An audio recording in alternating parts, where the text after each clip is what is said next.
नमस्कार, भारत लाइव देख रहे हैं आप और आप ये लाइव हमारे फेसबुक पेज पर देख रहे होंगे।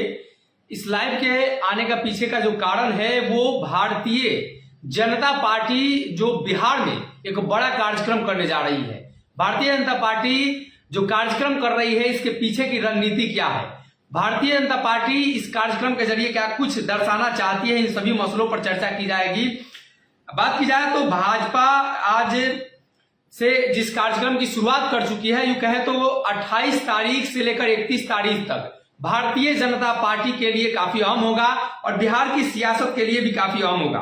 हालांकि भारतीय जनता पार्टी किस तरीके से ये कार्य कर रही है, भारतीय जनता पार्टी क्या क्या रणनीति रख के कौन कौन सी वो बातें होंगी जिसके आधार पर भाजपा आगे की रणनीति बनाएगी, ये सभी मसलों पर चर्चा की जाएगी। भाजपा जो रणनीति बना रही है उसके हिसाब से कहीं ना कहीं वो आने वाले दिनों में लोकसभा चुनाव को देख रही है। अगर बात की जाए तो लोकसभा चुनाव में भारतीय जनता पार्टी कैसे प्रदर्शन करे, भारतीय जनता पार्टी इस लोकसभा चुनाव को लेकर जो बार बार ये कयास लगाए जा रहे थे कि क्या भाजपा बिहार में आत्मनिर्भर बनने की ओर है। तो हालांकि भारतीय जनता पार्टी जिस तरीके से बिहार में सियासत कर रही है वो 2014 से ही आत्मनिर्भर बनने की कोशिश कर रही है। जब से प्रधानमंत्री मोदी देश की सत्ता में आए उस दरमियान भारतीय जनता पार्टी बिहार सहित अन्य राज्यों में अपने आप को मजबूत कर और कहीं ना कहीं ये दर्शाने की कोशिश कर रही थी कि आने वाले दिनों में जो उनकी रणनीति होगी, आने वाले दिनों में भारतीय जनता पार्टी के जो शीर्ष नेतृत्व है वो बिहार आकर इस चीज को दर्शाएंगे। लेकिन सबसे बड़ा सवाल यही होता है कि भाजपा इतने बड़े स्तर पर बिहार में कार्यक्रम क्यों कर रही है, क्या कारण है इसके पीछे की, भारतीय जनता पार्टी कौन से वो रणनीति के साथ बिहार में आई है और इसे वो कौन कौन से दल हैं जिसको नुकसान उठाना पड़ सकता है। तो कहीं ना कहीं भाजपा की रणनीतियों के बारे में अगर चर्चा करें तो 200 प्लस ये रणनीति है। 200 प्लस सीटों पर भारतीय जनता पार्टी चुनाव लड़ेगी या तैयारी कर रही है, या भारतीय जनता पार्टी 200 से अधिक सीटों पर अपने आप को कहीं ना कहीं निरीक्षण कर देख रही है कि क्या इन 200 सीटों पर भाजपा आत्मनिर्भर बनने की ओर है। भाजपा का शीर्ष नेतृत्व बिहार आया है। 7 मोर्चों के जो बैठक होनी है उस बैठक में ग्राम चौपाल लगाए जाएंगे, गांव गांव घुमा जाएगा।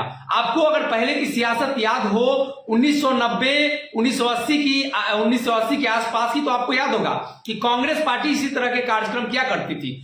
कांग्रेस पार्टी इसी तरीके के कार्यक्रम के जरिए भारतीय जनता अपने आप को मजबूत कर रही थी। हर पंचायत में कांग्रेस का एक भवन है और वो आज भी सक्रिय है। कहीं ना कहीं महात्मा गांधी के नाम पर हो, इंदिरा गांधी के नाम पर हो, या अन्य लोगों के जो कांग्रेस के नेता उनके नाम पर होगा, और एक कार्यालय हर पंचायत तक बनाया गया था।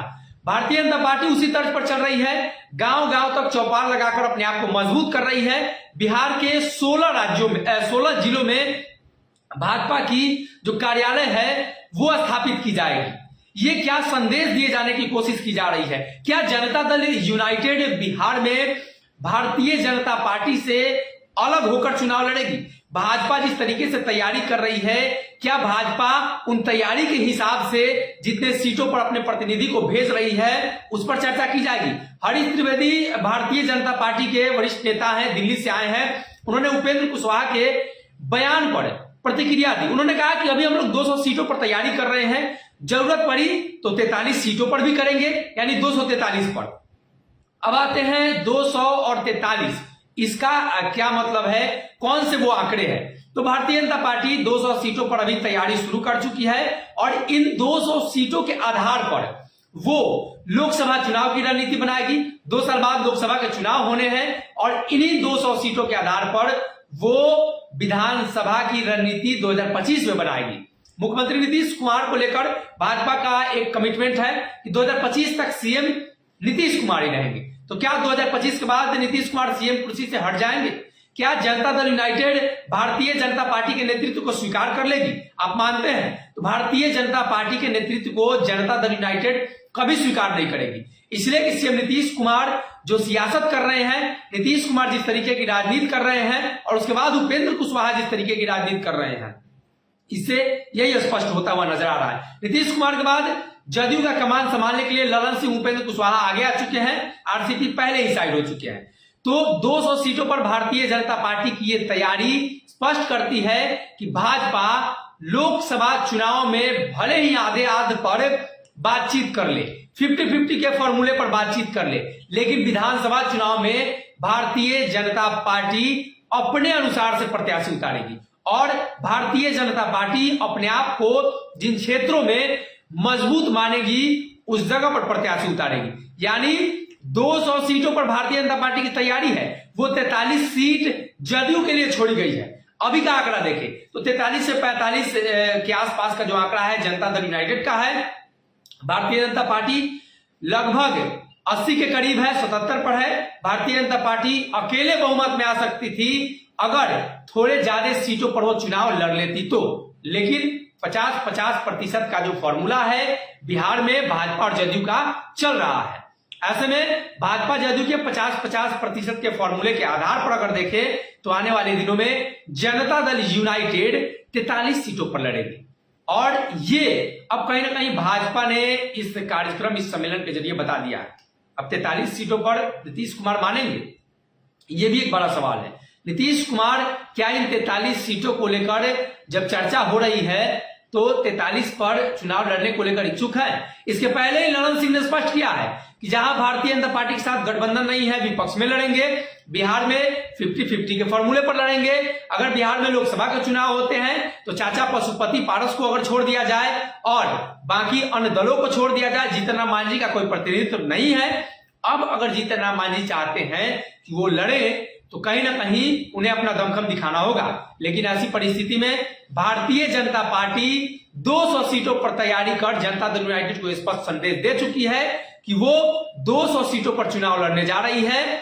43 सीट जदयू के लिए छोड़ दी गई है। जनता दल यूनाइटेड समझे कि 43 पर उसे क्या करना है, लेकिन नीतीश कुमार का फैसला अंतिम फैसला होता है। एनडीए के मुखिया बिहार में नीतीश कुमार है। भारतीय जनता पार्टी का शीर्ष नेतृत्व तो भले ही आकर यहां बयानबाजी कर दे, यहां जो मसले हैं, जो अपना एजेंडा है वो थोप कर चला जाए, लेकिन नीतीश कुमार के आगे भारतीय जनता पार्टी की एक नहीं चलती है। उपेंद्र कुशवाहा ने बार बार बयान देकर ये समझाने की कोशिश की है। ऐसे में अब 200 सीटों की बारी है और 43 सीट पर जदयू को चुनाव लड़ाने की तैयारी है। देखना यह होगा जनता दल यूनाइटेड 43 पर मानती है या नहीं मानती है। भारतीय जनता पार्टी के शीर्ष नेतृत्व में अमित शाह पटना आ रहे हैं। अमित शाह के आने के बाद भाजपा नेताओं में क्या कुछ बदलाव होता है और भारतीय जनता पार्टी किस प्रकार से एक्ट करती है, इसलिए कि अमित शाह लगातार इस चीज को देख रहे हैं, मुआयना कर रहे हैं कि भाजपा बिहार में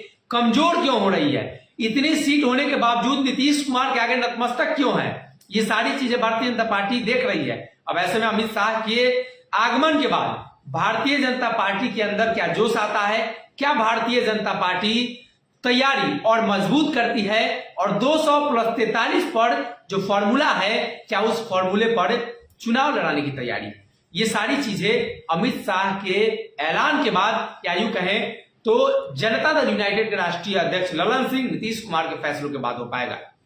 हालांकि नीतीश कुमार 43 सीटों पर नहीं मानेंगे, वो या तो गठबंधन तोड़ लेंगे या 50-50% के फॉर्मूले पर राजी होंगे। ऐसे में आपकी क्या राय है, आप क्या देख रहे हैं भारतीय जनता पार्टी के इस कार्यक्रम से? क्या भाजपा ये रूटीन कार्यक्रम कर रही है और रूटीन कार्यक्रम के लिए इतना बड़ा आयोजन, इतनी बड़ी तामझाम भारतीय जनता पार्टी बिहार में क्यों करेगी?